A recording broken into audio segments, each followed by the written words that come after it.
At the family birthday cake, my uncle skipped my slice, and my mom said, "Don't start." He did it so smoothly, it almost looked accidental. Knife lifting, wrist turning, the triangle of sponge sliding onto a plate, then another, until the gap in the circle sat right in front of me like a little empty seat with my name on it. The icing was still glossy from the kitchen heat, the kind that clings to the blade in thick curls. Uncle Mark didn't even look at me when he passed plates out. He just kept talking over his shoulder about how the kids are feral on sugar these days, smiling at everyone else, making the rounds like he was the host, even though it wasn't his house. Mom leaned in close enough that her perfume hit the back of my throat, vanilla and something sharp, and whispered through her teeth, "Don't start." Her fingers pinched my forearm, not hard enough to bruise, just hard enough to remind me who would be blamed if the room shifted. I sat there with my hands folded in my lap, because if I reached for anything, if I reached for the serving knife, if I reached for my voice, I knew it would become a scene. The candles were still smoking, thin gray threads curling up toward the ceiling fan. Everyone was laughing, the kind of laughter that has momentum behind it, and I could feel myself behind the glass of it, watching. My cousins were already licking icing off their forks, cheeks shiny. My sister Holly was leaning on the counter with her phone in one hand, filming the last of the happy birthday moment for her story, her face lit by the screen. Dad was at the far end of the table, sitting back like a judge who'd already decided the verdict. The only sounds near me were the clink of plates and the soft scrape of forks on ceramic. Uncle Mark handed a plate to Ethan, my brother, then to Mom, then to Holly, then to my aunt, then to two cousins I don't even see that often. He kept going. He circled past me like I was furniture. Like the chair beside mine was more relevant than I was. It was my grandmother's birthday. Not a milestone one, not the kind people make speeches for, just one of those will-do cake after dinner nights that my family treats like proof we're close. We were at Mom and Dad's house because that's where everything happens by default. Mom had baked the cake herself, a tall chocolate one with thick buttercream and little pink flowers piped around the edge. She'd spent all afternoon posting photos of it in the family group chat with captions like "Love, doing this for Mom," and "Family is everything." I'd driven out after work with a bouquet of cheap supermarket flowers because I didn't want to show up empty-handed and give anyone ammunition. I'd even stopped for Grandma's favorite tea biscuits on the way, the one she always says she shouldn't eat, but then does anyway. Dinner had been fine by our standards. A few comments from Dad about my job, nothing too sharp. Holly bragging casually about her new promotion, Mom glowing like she'd personally achieved it. Ethan doing his usual disappearing trick, washing dishes before anyone asked, so he could avoid being trapped at the table. Grandma smiling gently and asking me if I was eating enough, the way she always does, like food is her only safe way to show care. I had almost let myself relax. Almost. Then the cake came out, and something about the ritual. Everyone standing around the kitchen island, the lights dimmed, Grandma's smile tightening in that way older people do when they're trying not to cry, made me feel weirdly hopeful for a second. Like maybe I could just exist in the room and not be the punchline. Uncle Mark ruined that hope with one missing slice. I waited. I genuinely waited for him to realize. For someone else to notice. For Mom to say, "Mark, you missed one," in that bright voice she uses when she wants things to stay polite. For Dad to say something. For Holly to look up and go, "Hey, where's his?" For Ethan to shift and make space. Anything. Nobody did. Uncle Mark set the cake knife down with a soft clack, wiped his fingers on a napkin, and said, "Right, who wants seconds?" Because this looks unreal. He grinned at Mom like he was complimenting her, and Mom lit up, grateful for the praise, the way she always is when someone validates her effort. Grandma watched everyone take bites, eyes warm. The room moved on, and Mom's "don't start" sat in my ear like a command. The thing about my family is that the worst moments are rarely loud. They're small, social moments where you either swallow it or you become the problem. Everyone has learned that the easiest way to keep things nice is to treat my discomfort as the only actual threat. Not the insult, not the exclusion, the reaction. My family has a whole language for this. Don't start. Not tonight. Don't make it weird. It was a joke. You're too sensitive. Those phrases are like duct tape. They slap them over whatever's cracked, and then they act surprised when it leaks anyway. Uncle Mark has always been a big part of that language. He's not my dad's brother. He's Mom's. The kind of uncle who talks too loud, tells the same stories, makes teasing comments that land like barbs, and then claims you're humorless if you flinch. When I was a teenager, he'd call me the moody one in front of everyone. If I stayed quiet, he'd say, "See, there it is." If I spoke, he'd say, "Whoa, touchy." When I moved out at 18, he told the table, "Good luck to your roommates," and everyone laughed. It became part of the myth. I'm difficult. I am touchy. I take things the wrong way. So if I'm hurt, it's just proof that the myth is correct. That night, sitting there while people ate cake, I could feel the old familiar shame trying to wrap itself around my ribs. The shame that says, maybe you don't deserve a slice. Maybe you really are extra. Maybe this is what happens when you don't fit. I stare at the cake, still half there, my absent wedge like a missing tooth. And my throat tightened in that annoying way where you can't tell if you're about to cry or choke on anger. I picked at the edge of my napkin instead, rolling it between my fingers until it softened and tore. Grandma looked over at me eventually, her eyes slow and kind.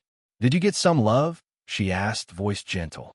Before I could answer, Mom laughed lightly and said, "He's fine," like she was answering for a child who'd asked for water. "He'll get some in a minute." Grandma frowned slightly. "Oh," she said, and her gaze flicked to the plates, counting without making it obvious. I saw her mouth tighten the way it does when she's confused but doesn't want to accuse anyone. She's old school. She doesn't like drama. She believes in keeping peace. That's probably where Mom learned it. Uncle Mark heard Grandma and said, bright as anything, "Oh, did you miss out? Sorry, mate, you were quiet. Thought you didn't want any." He delivered it with a grin like it was a funny misunderstanding, like I'd somehow opted out by existing silently. I felt my face heat up. "I didn't say I didn't want any," I said, voice low. Mom's hand pinched my arm again. "Don't," she whispered, barely moving her lips. "See?" Uncle Mark said, wagging the cake knife playfully in my direction, always ready to bite. That was the moment I realized he wasn't going to give me a slice. Not unless I asked. Not unless I publicly requested what everyone else got automatically. That was the point. He wanted me to either beg, so he could tease me for it, or stay quiet, so he could justify it as my choice. I looked at Mom. Her eyes were wide, warning. "Please don't embarrass us. Please don't ruin Mom's birthday.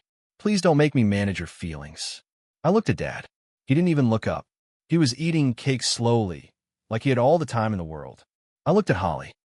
She was watching me now over her phone, the faintest hint of a smile at the corner of her mouth, like she was waiting to see which role I'd play. The sensitive one, the difficult one, the one who can't just be normal. Ethan's gaze met mine for half a second and then dropped, like he felt guilty for being relieved it wasn't him. I swallowed hard. "Can I have a slice?" I asked Uncle Mark, and the words tasted like humiliation. Uncle Mark's eyebrows lifted theatrically. "Oh, so you do want one?" He said too loud. "Look at that, he speaks." A couple people laughed. Not big laughs. Little ones. The kind that slide out to keep the mood light. My skin prickled. My hands were trembling under the table again. Grandma looked down at her own plate, her smile fading into something sad and small, like she'd just watched someone step on a flower. Uncle Mark cut a slice then, slowly, exaggerating the motion, scraping the knife along the cake board so it made a squeaking sound. He slid it onto a plate and handed it to me with a flourish. The piece was smaller than everyone else's. I noticed that immediately. It was petty and precise, like he couldn't resist one last twist. "Take what you can get," he said, winking, like it was a callback to a joke I'd never agreed to. I stared at the slice. The icing was thick, the sponge dark. My stomach turned. Mom leaned in again, voice tight. "Just eat," she whispered, pleading now. "Please." Something in me went very still. Not calm, just settled, like a snow globe after you stop shaking it. I could see the whole scene clearly. My uncle enjoying his little power play, my mother trying to smother the evidence of it, my family absorbing it like normal weather, my grandmother quietly shrinking. I stood up with the plate in my hand. The chair legs scraped the floor. The room didn't go silent, but it thinned. People sensed a shift. Even the kids paused for a second, like animals hearing a new sound. Mum's eyes widened. "Don't," she mouthed. Uncle Mark smirked. "Ready." "What now?" he said. I walked past them toward Grandma.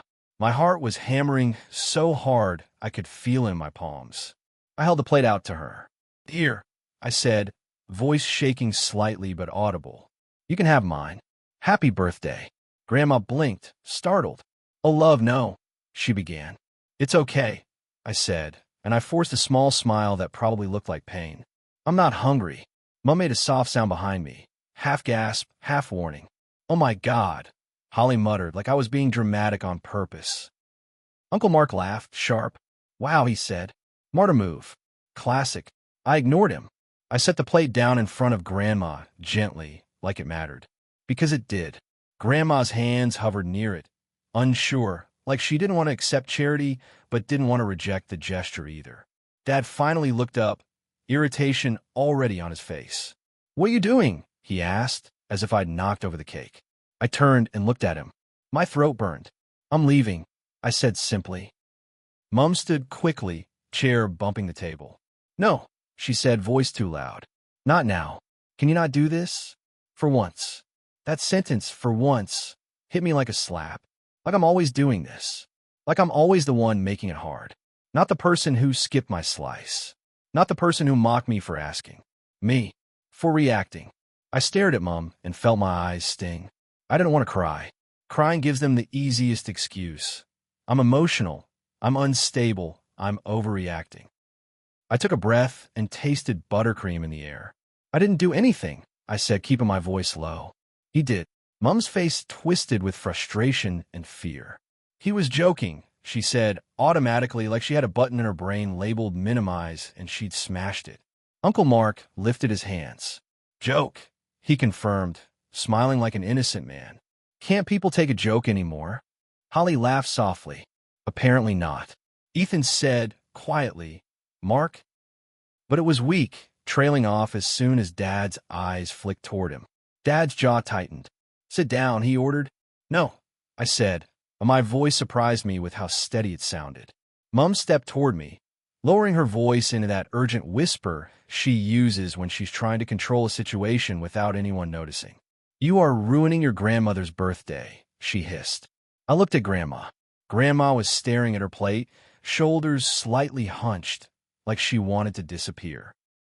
The cake slice in front of her sat like a sad little symbol. "She saw what happened," I said. "And she knows." Mum's eyes flashed. "She doesn't need this." Mum snapped. "We don't need this. Just swallow it for tonight. Swallow it." That was the real family tradition. Something in me broke open then, not into shouting, but into honesty I couldn't pack back down. "I've been swallowing it for years," I said, and my voice trembled despite me. "I swallow it when he calls me names. I swallow it when you tell me I'm sensitive. I swallow it when Dad acts like I'm a burden. I swallow it when everyone laughs too fast. And I'm done." The room went very quiet. Not total silence. Someone's fork scraped a plate, a kid coughed, but the attention was a spotlight. Uncle Mark's smirk faltered for the first time. "Oh, here we go," he said, trying to recover. Therapy speech. Dad stood halfway, anger rising. "Don't talk about your mother like that," he warned. "I'm talking about what happened," I said, and I could feel my hands shaking at my sides. "Right now, in front of you." Mum's eyes were wet. "I was trying to keep the peace," she said, voice wobbling, like she was the victim here. "You always do this. You always make things uncomfortable." I felt something cold and clear settle in my chest. "I'm not making it uncomfortable," I said quietly. "It is uncomfortable. You just don't like that I'm saying it." Holly exhaled dramatically. "God," she muttered. "Can you not? It's cake." "It's not cake," I said, and I looked at her. "It's how you all treat me." Ethan finally spoke up properly then, voice tight. "He skipped his slice," Ethan said, looking at Mum. "That's weird."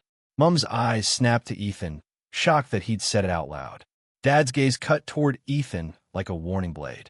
Ethan's shoulders tensed, but he didn't back down this time. Uncle Mark laughed again, but it sounded strained now. "Oh, come on," he said. I didn't skip it. There were a lot of plates. He was quiet. That's not an excuse, Ethan said, and his voice shook too. He was sitting right there. Dad's face darkened. Ethan, he said sharply. Enough. Ethan swallowed and looked away, but the damage was done. Someone had named it. Mom looked like she might implode. She turned to me, voice desperate. Please, she whispered soft now. Just sit down. We'll talk later. Later. Always later.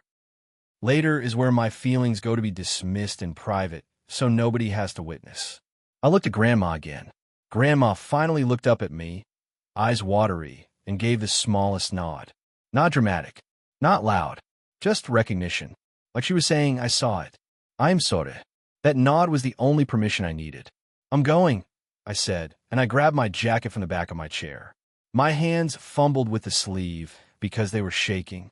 I hated that, but I kept moving. Mom reached out and grabbed my wrist. Don't walk out, she whispered, nails pressing. People will talk. People already talk, I said, and I gently pulled my wrist free. Just not about the right thing. I turned toward Grandma and leaned down, careful, and kissed her cheek. Her skin smelled like powder and tea. Happy birthday, I said softly. I love you. Grandma's hand touched my arm briefly, warm and light. Drive safe, she whispered. I walked to the door with my heart hammering and my stomach hollow. Behind me, Mom made a small, broken sound. Dad muttered something like unbelievable. Holly said, so dramatic, under her breath. Uncle Mark laughed once, like he was trying to reclaim control. Outside, the cold air hit my face, and I inhaled like I'd been underwater. I sat in my car for a long moment without turning it on, hands on the steering wheel, shaking.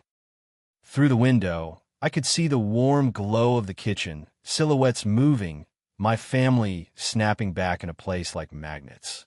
I could already imagine Mom smoothing it over, Dad being angry on principle, Uncle Mark making jokes to lighten the mood. I could imagine them deciding the story. I ruined Grandma's birthday. I couldn't take a joke. I overreacted. My phone buzzed before I even left the driveway. Mom, why do you always do this? Dad, grow up. Holly, congrats. You made it about you again. Uncle Mark, LOL. Ethan, I'm sorry. That was messed up. Call me when you get home. I stared at Ethan's text until my eyes burned. Because it was the only one that didn't try to rewrite reality. The only one that didn't make me the villain for reacting to being treated like an afterthought. I drove home with the radio off. The streetlights slid past in quiet streaks. My throat ached like I'd swallowed something sharp.